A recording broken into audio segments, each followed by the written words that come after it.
Hoy, desgraciadamente, Capilla del Monte y toda su magnífica naturaleza se encuentra comprometida. El fuego está arrasando en el Valle de Punilla y no hay nada que hacerle. Es una tragedia horrible.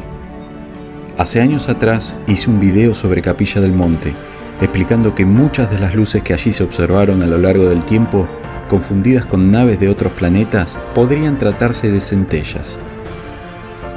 2 años después, encontré evidencias sólidas, incuestionables, que ponen en tela de juicio todo lo que se ha contado sobre los misterios del Cerro Uritorco.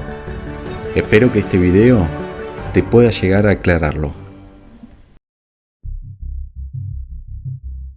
¿Dónde queda Capilla del Monte y el Cerro Uritorco? Se ubica en el centro de la Argentina y es una provincia que se destaca por su bella geografía y hermosas zonas de montaña. Tras años investigando lo que cuentan que allí sucede, el verano pasado, mientras visitaba la región por enésima vez, encontré información que me revelaba la trama de cómo Capilla del Monte se volvió la meca de los ovnis. Diría que fue irrefutable. De más decir que he visitado la región innumerables veces, muchísimas, desde que tengo memoria, solo, acompañado, acampando en cada sector de la montaña. Pero toda historia tiene un inicio, un punto de arranque, y todo se inicia con un personaje, Ángel Cristo Acoglanis.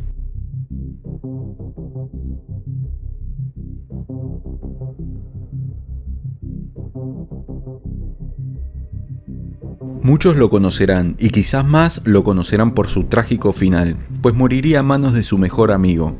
Hasta que Cristo Acoglanis se paseó por Capilla del Monte, aquel era un pueblito más del interior, con sus calles de tierra y su fascinante paisaje. El turismo realmente era escaso, pero la manía por los ovnis trastocaría por completo la apacible apariencia del pueblo. Como se sabe por varios que lo conocieron, Acoglanis era una persona que se fabricaba vidas nuevas. A su primera esposa, con 2 niños pequeños, la abandonó de la noche a la mañana. Viajó y fabricó otra vida. Quizás a una persona normal, a usted que me escucha, le resulte difícil entender cómo una persona puede abandonar a sus propios hijos siendo tan pequeños, pero en el caso de Acoglanis, su basamento estaba en lo esotérico. Toda su vida giraba en torno a ello, y como su mentalidad era poco crítica en estos temas, los tornaba incuestionables. Así, forjó su propio credo y su ideología. Ángel Cristo Acoglanis huyó de Ramallo, dejó atrás una mujer con 2 niños pequeños y rondó por varios lugares hasta sentarse en nada menos que la provincia de Córdoba. Se dice, y sobran los testimonios, que era libertino y su personalidad magnética le ayudaba. También se sabe que le agradaba emplear la falsa adulación y la mentira para obtener provecho de sus semejantes. Para muchos que investigaron su vida, era un mitómano sin remedio. Empezó a trabajar como osteópata porque, según decía, poseía un don heredado de familia. Al poco se volvió experto en la praxis vertebral, lo que le proveyó de clientas adineradas que salían realmente satisfechas y curadas de muchas patologías. Por estos tiempos conoció a Beatriz, la que hoy día vive en la Quebrada de la Luna y suele llevarte a ver las luces nocturnas del Uritorco. Es la que continúa su legado, pese a cómo se desarrolló su vida junto a Acoglanis. Beatriz Moon tenía 18 años cumplidos y Acoglanis le duplicaba la edad, pero eso no fue impedimento para que se casaran y tuvieran varios hijos. A la par, Acoglanis tenía una amante, María Isabel Moore, conocida como Marisa Moore, cuya relación mantendría a través de los años y que, sin saberlo, le conduciría a la muerte, asesinado por el esposo de esta. Toda persona tiene un momento estresante o punto de inflexión donde convergen sus más férreas creencias para dar lugar a un tipo de personalidad.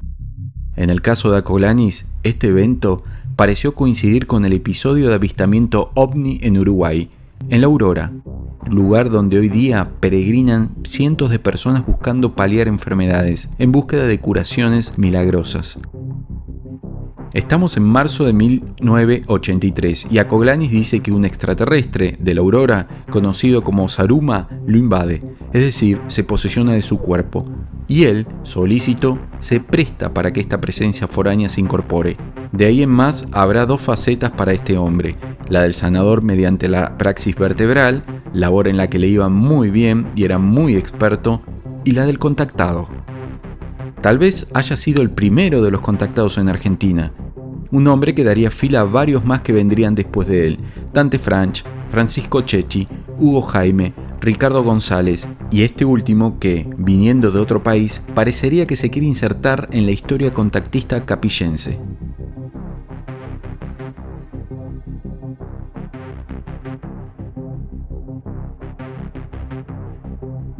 Durante un buen tiempo Acoglanis deambuló por las sierras cordobesas, buscaba el paraje ideal para lo próximo que vendría y que estaba maquinando, y escoltado por su mujer y su amante, Acoglanis rondó por el Uritorco y al final, tras muchas noches buscando lo que necesitaba, encontró el emplazamiento ideal para visualizar lo que se conocería como la ciudad de Erx, Los Terrones.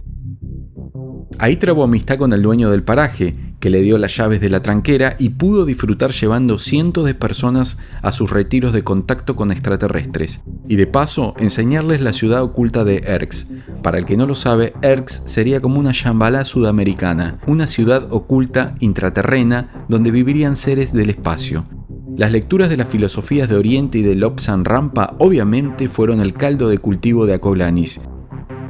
Y aunque había personas que, al enseñarle la ciudad intraterrena, le decían que aquello parecía a la ciudad de Cruz del Eje, iluminado en la noche, el gurú se jactaba que no, que eso era Erx. Algo así le sucedió con la abogada Nancy Vilá, que no se comió el cuento de Erx. Lo mismo muchos que asistían al ritual de Acoglanis y que, finalizado el show, decidían ir por sus propios medios para ver con sus propios ojos la ciudad oculta de Erx. Y para su sorpresa, sin mantras ni gurú, allí estaba, bien visible, en la noche.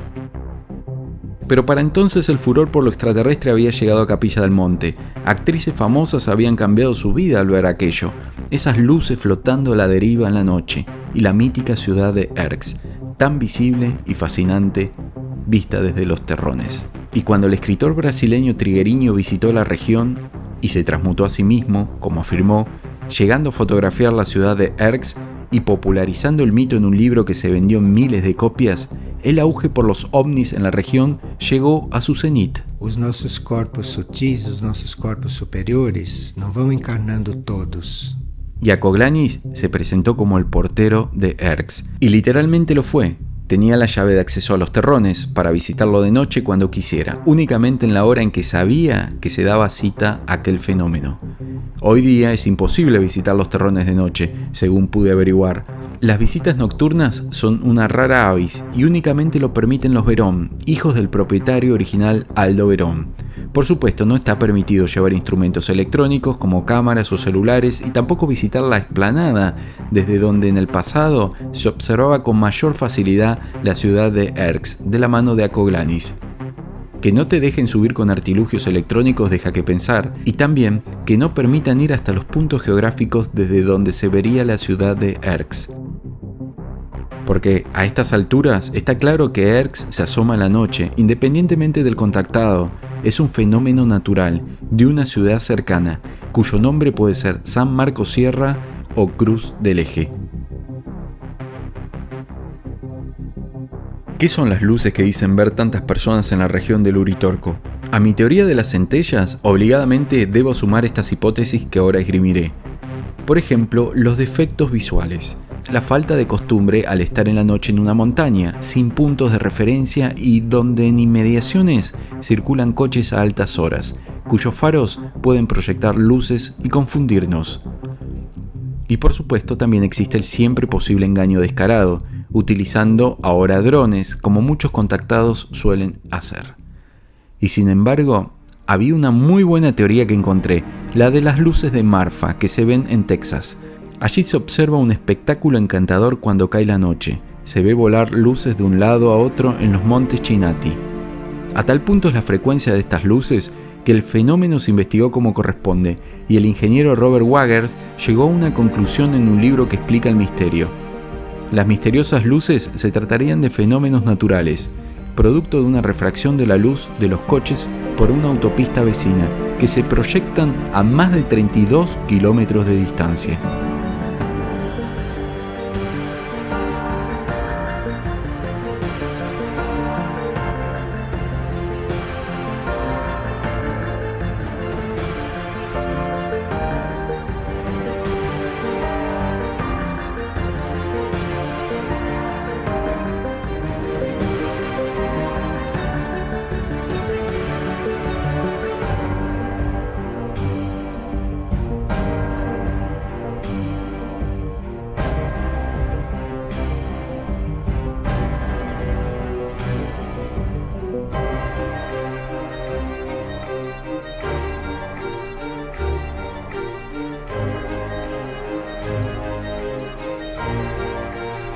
Y esto se debe a particularidades de la zona como humedad, temperatura y la densidad del aire, que dan lugar a estas luces que flotan, crecen en tamaño, aumentan en intensidad y de pronto desaparecen. Es decir, las condiciones atmosféricas y del propio lugar condicionan un espejismo natural.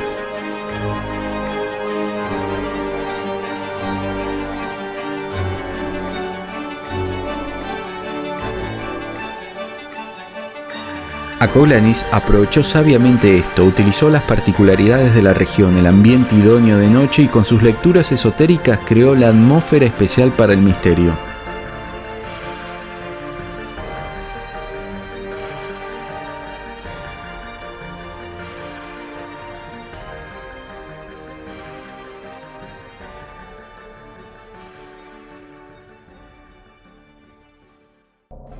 Y las mejores fotos son las fotos de X, porque te das cuenta, como muestro en mi libro, que es un leak.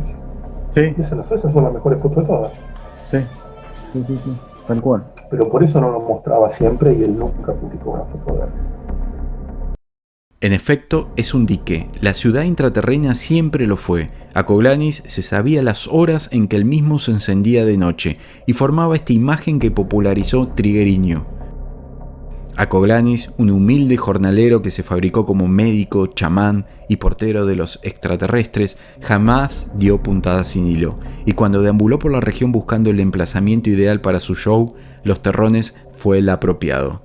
Si trazas líneas en el mapa y sacas los grados y longitud, tal como nos tomamos la molestia de hacer varios investigadores de estos temas, el misterio se resuelve por sí mismo. Se trata del dique hidroeléctrico que, por las noches, se enciende y está ubicado en Cruz del Eje. Todo el mérito de Acoglanis como showman fue saberse las horas en que se encendía, recitar mantras extraídos de lecturas esotéricas y dar el suspense necesario para que su nutrida concurrencia se creyera el asunto de la ciudad flotante de Erx, que eran las luces de la central hidroeléctrica que se encendían en la noche. Y en ese momento, Acoglanis justificaba su existencia. Todos lo adoraban, ganaba la fe y el dinero de sus crédulos seguidores, y así su fama se extendió por todo el orbe. Por muchísimos años el asunto Uritorco lo tuve como un grano en la piel. Cuando consultaba la literatura al respecto era tan pobre que salía espantado.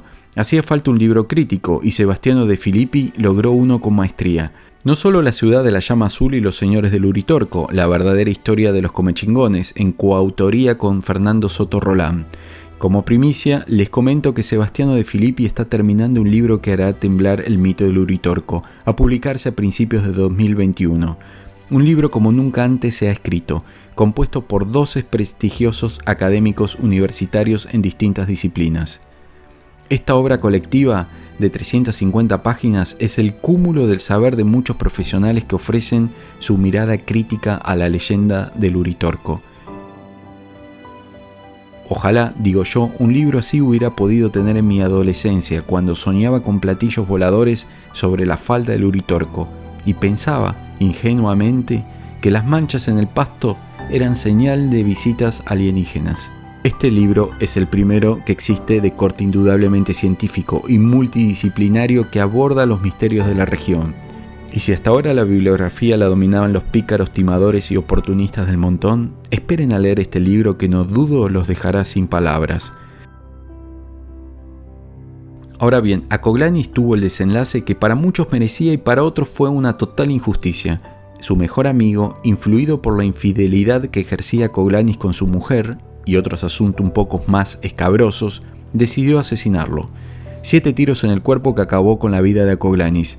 Luego fue a la comisaría y confesó que «maté a un brujo», dijo.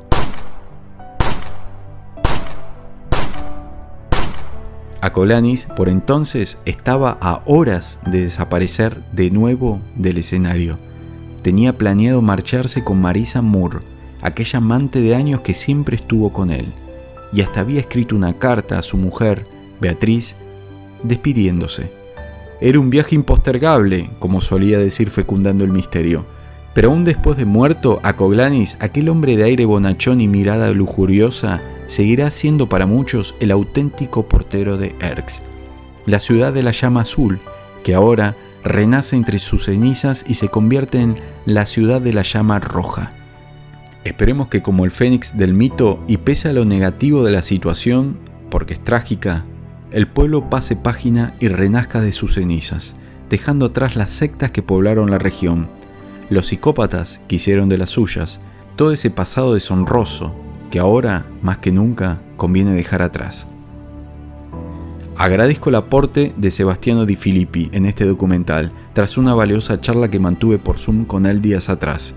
Ejercer el rigor crítico es fundamental a la hora de analizar los misterios, y es que, de ser auténtico el fenómeno, su trascendencia merece el respeto que toda nuestra inteligencia pueda ejercer para dilucidar la verdad acerca del mismo. Mi nombre es Sebastián Yarré. Si te gustó esta clase de trabajos, dale pulgar arriba y suscríbete al canal. Es la forma más honorable para ayudarme en la investigación de estos extraños episodios. Que tengas buenas noches.